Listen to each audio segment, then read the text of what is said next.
Welcome back to the Our View podcast. On today's episode, I welcome my guest, Ben Duffy. Ben is the producer and director of a documentary film called Take a Look at This Heart, which is a film about love and sexuality in the disability community. I hope you enjoy this episode.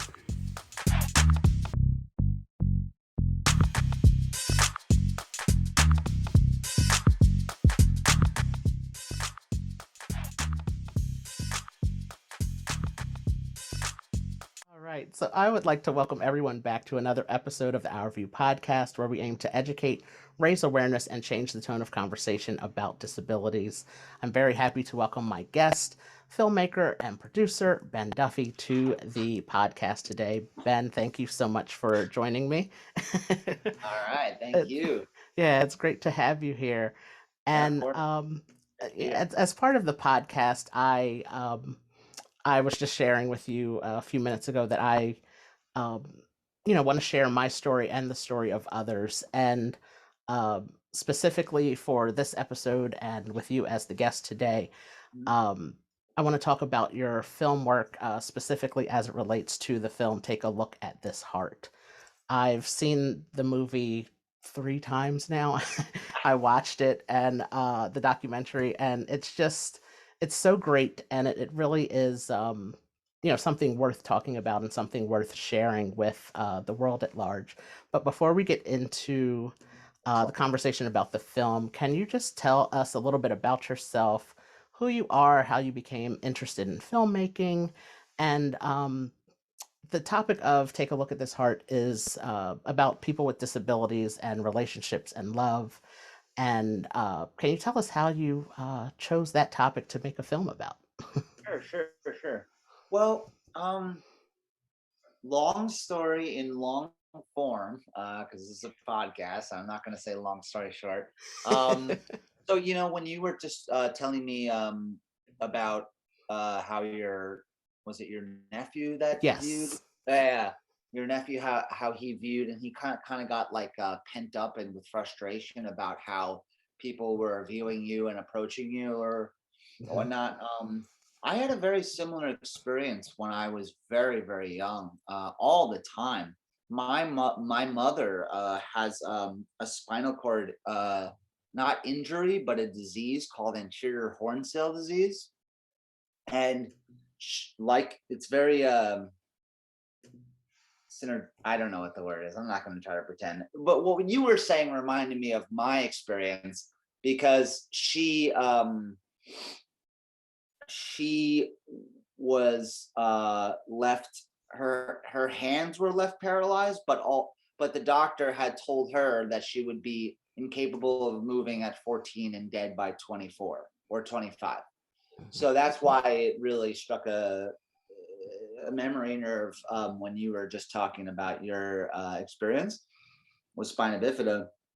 And so when we used to go to the grocery store, my mother, I remember at the register, they would give her back change, whatever, like, just giving her back change. And she would really struggle to pick it up because her hands were more or less immobile. And I just remember the look on the cashier's face, like, let's go, and like I would get so angry and I would just be so saddened by the fact that they wouldn't give my mother a chance to just pick up the change off of the table and the counter or whatever. And it struck a chord in me. And I think subconsciously that was my entrance into the world of disability at I'm talking 7 years old. Fast forward, I picked up a camera when I was 13. One of my best friends, Mike G, he got a camera for Christmas when we were all 13 and we were skateboarders. So I was like, I love this so much, right off the bat at 13. I knew my life path was set up at 13, and I'm very fortunate for that. Um, but fast forward again to when I was 18, I went to the School of Visual Arts, which is a art school. I was focused in the film program, obviously, at in New York City, And I was inspired by my teacher, Manfred Kirschheimer, who made wonderful documentaries at a very old age. He was like, I mean, let's put it this way: he's in his 90s now, still making documentaries. Wow. And this guy, when I saw his work, I was like, I don't care about Steven Spielberg. I don't care about becoming a writer or a director. I want to make documentaries. So I owe everything to this guy. And actually, I got to call him one of these days. Anyways, so I dropped out of school after my first year because I felt so encouraged and invincible after that year of my first year of college. And I moved out to LA, made a documentary after 2 years called We Are Skateboarders. And ever since then, I said to myself, ever since I finished that documentary, I said, I never, ever, ever, I want to, skateboarding was great, but I want to tap into the humanitarian world for real, for real. Because I think my subconscious kind of triggered this notion where I was like, I have to, I have such a lion heart and such a big heart, and I have my own struggles, which we could probably talk about later. But it's very important for me to tap into what I know. And this was all subconsciously. So I moved on to autism. And then from autism, I was discovered, like the documentary I made about autism called Heart Child, based off Chris Worley's initiative to start the Ace Gate Foundation. And then Tin Soldiers came about, which is about adaptive sports. So people with spina bifida, amputees, and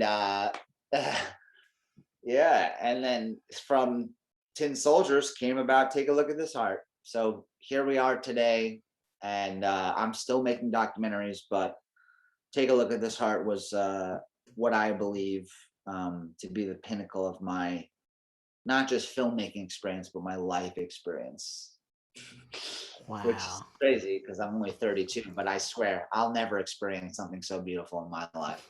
And I don't Wow. care. Die a happy man.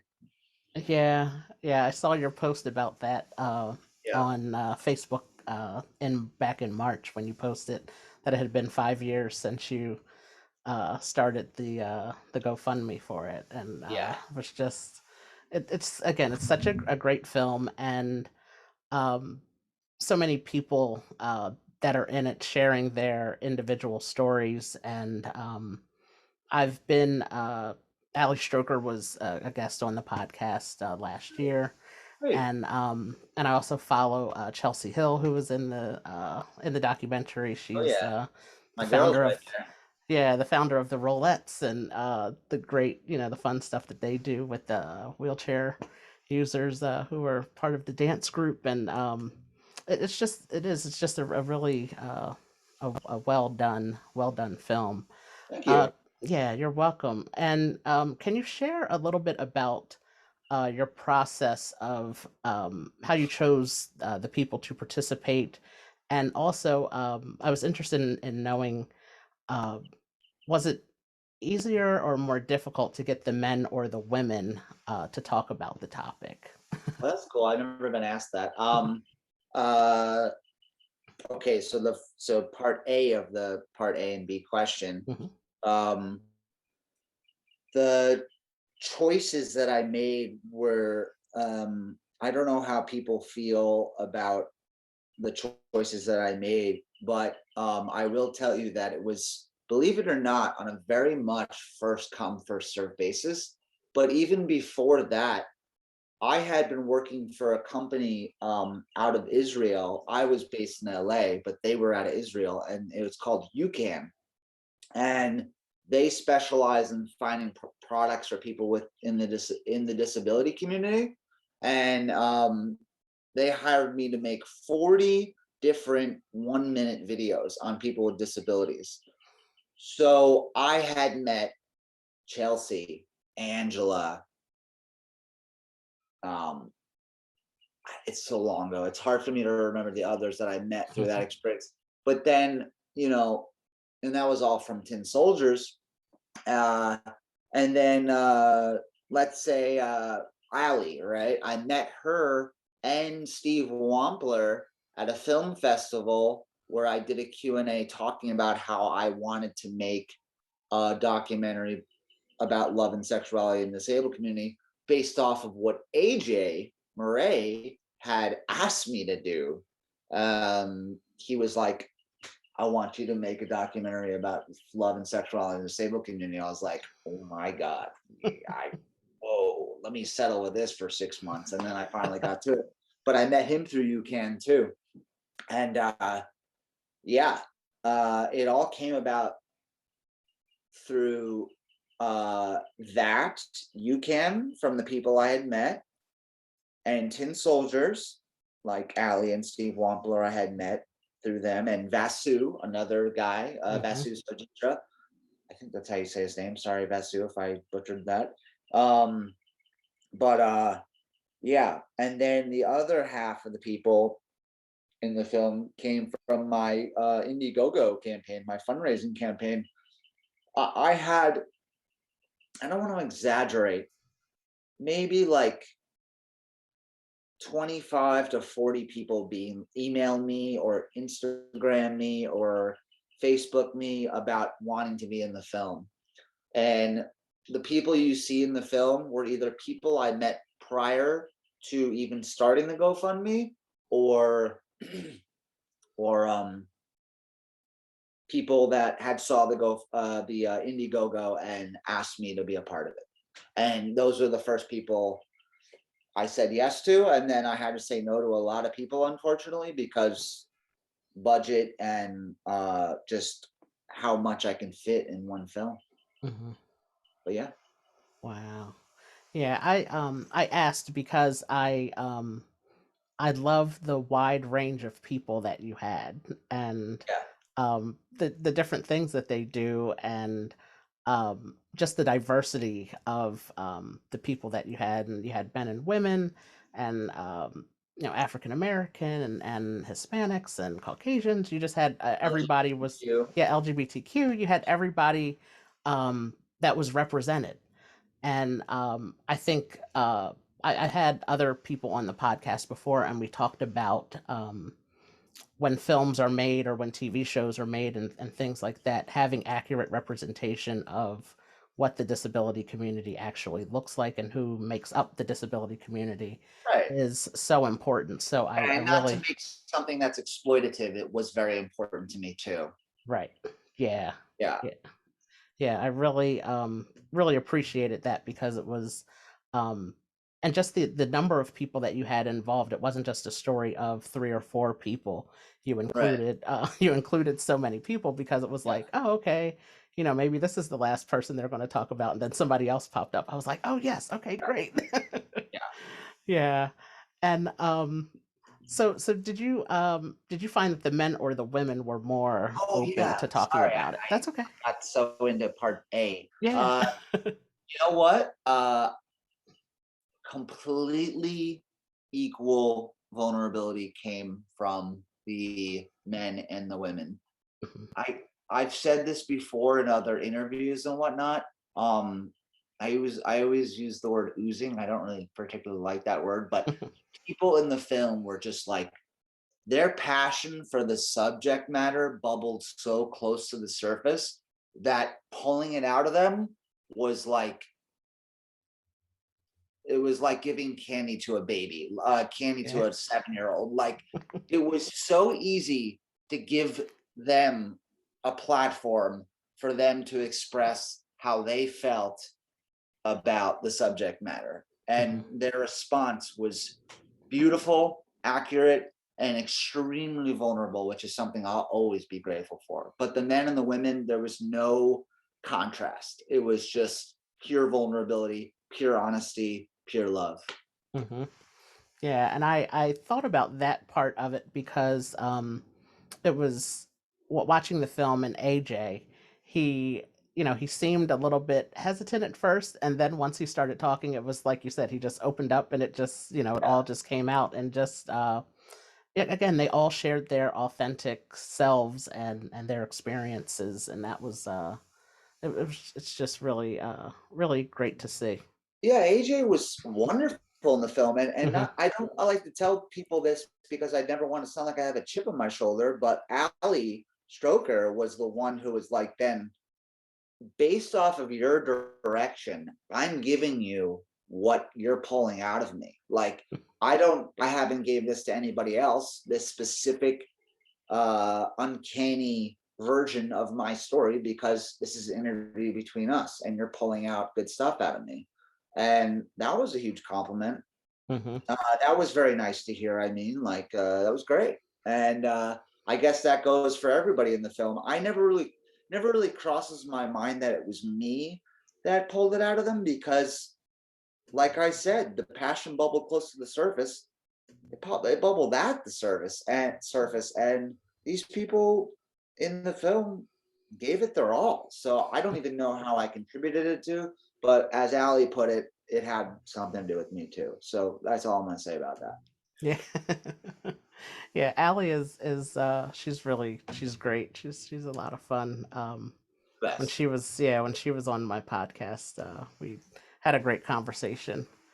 Um, when I met her when she was in Oklahoma on Oh Broadway. yeah, in the play. Yeah, yeah. Actually, I, it's funny. I went to the show the day before the Tony Awards, oh and met wow. her. Yeah, yeah. So that was really cool.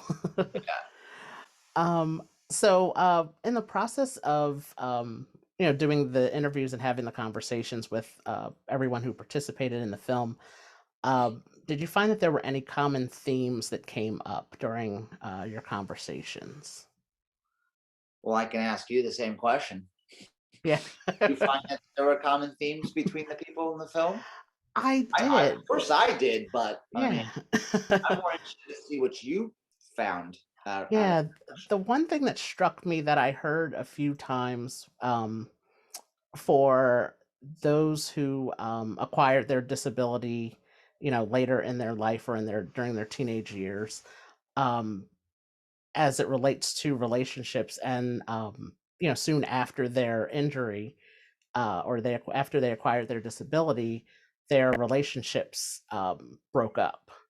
So that was something that I heard a few people say, which I found interesting. Again, I was born with my disability, so um, I found it very difficult to not just romantic relationships, but friendships even, and people uh, people that feel sorry for me versus those who really want to get to know me and Right. genuinely want to become my friend and get to know me.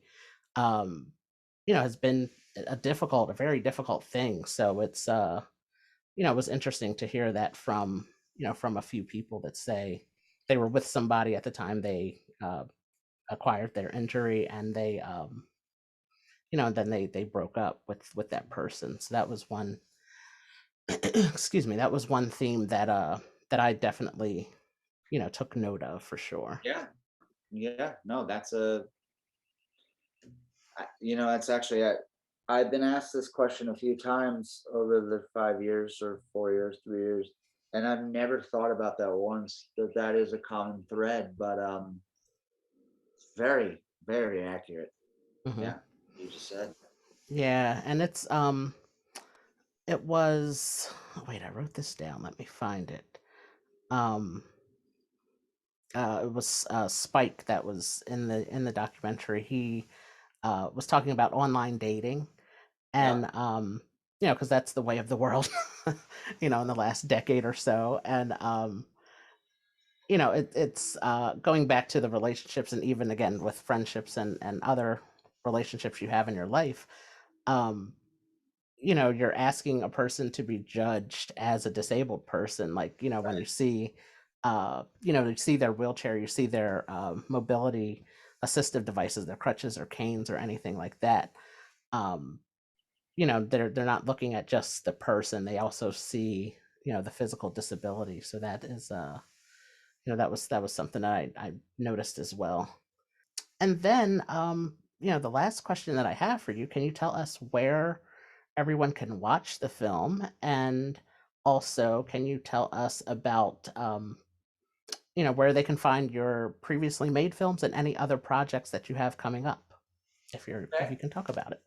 Yeah. for sure. Well, start take a look at this heart is it's on a lot of freaking platforms.